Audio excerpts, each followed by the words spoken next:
I don't know, probably a better way to put tables together. I don't no electricity would have been so tough because my whole life was that. Maybe pure mathematics, although I was not a pure guy. They call it theoretical sciences like theoretical physics or applied physics. I was an applied person. I always wanted devices that actually worked with other humans. So I'm sure I would have built something with moving levers, gears, whatever. Yeah. Who knows? I might even gotten involved in car engines.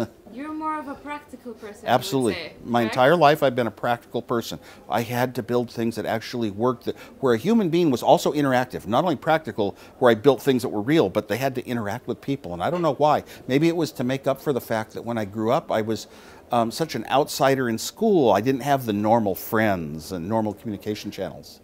Make them laughable. Well, I think that it might start with things like virtual reality with Oculus Rift, or more likely augmented reality. Even the apps on my iPhones that are augmented reality, I love showing off to other people all the time.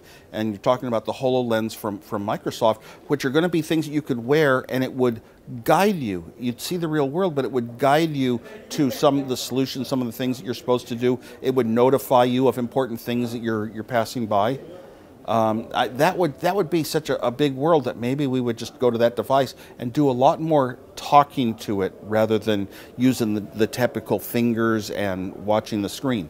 The trouble is you can't predict how fast society would change. You know, 5 years is probably way too early to predict that everyone would convert over from the phones, because the phones are so versatile and so useful in society. You know, there are still a lot of people that walk around with normal phones that aren't smartphones.